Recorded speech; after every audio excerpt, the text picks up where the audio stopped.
বিপক্ষেও মমতা বন্দ্যোপাধ্যায় কিন্তু নিজের মানে কোনো সুযোগ ছাড়ছেন না।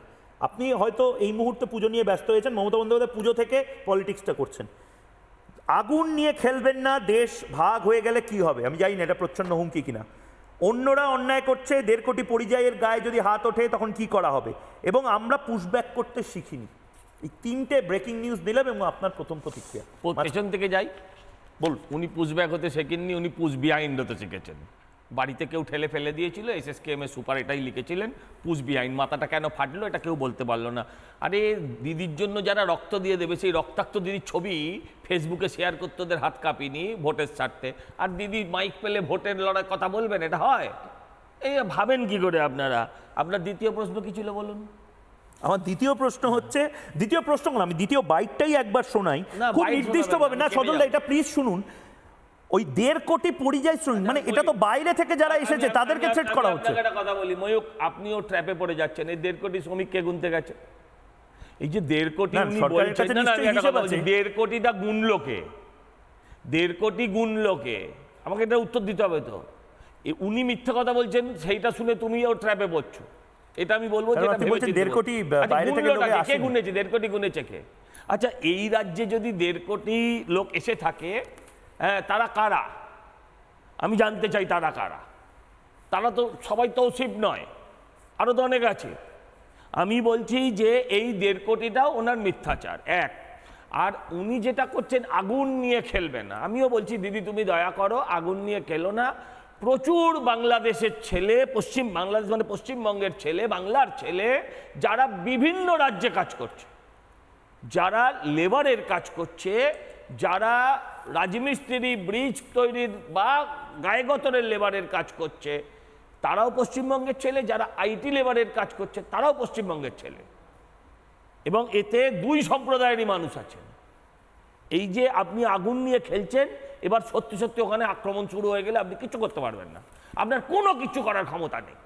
যে কটা আপনি দেখিয়েছেন সব কটা মিথ্যে প্রমাণিত হয়েছে, and that is established false.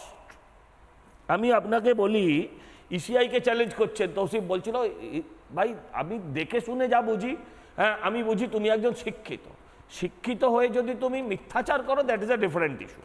আমার এখন কিছু বলো না, এটা রিকোয়েস্ট আমার।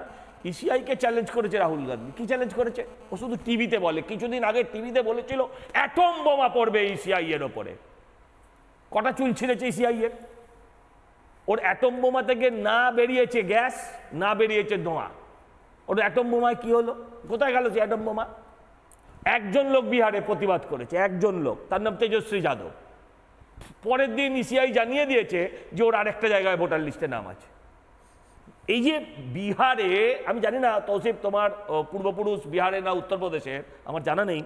আমি শুধু জানতে চাই সেখানে একজন লোক প্রতিবাদ করছে না কেন?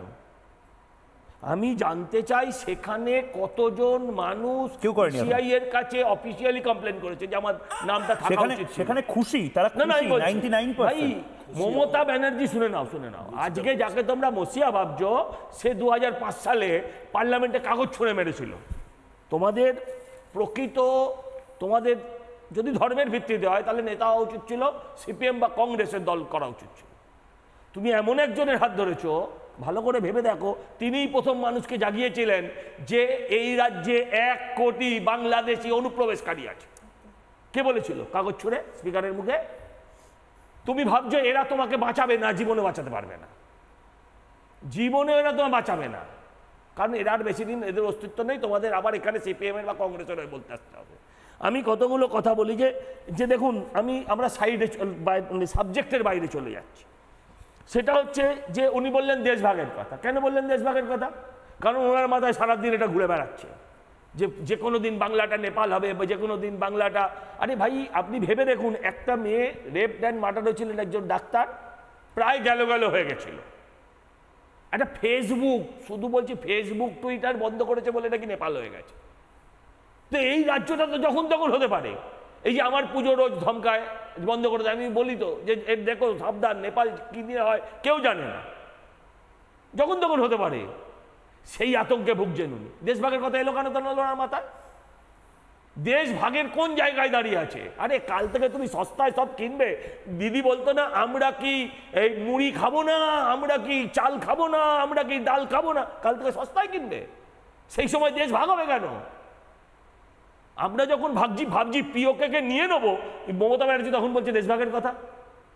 অদ্ভুত লজ্জার বিষয়। ঠিক ঠিক। আমি নানা ধরনের কন্টেন্ট দেখার জন্য লাইক করুন, শেয়ার করুন আমাদের ফেসবুক পেজ, সাবস্ক্রাইব করুন আমাদের ইউটিউব চ্যানেল।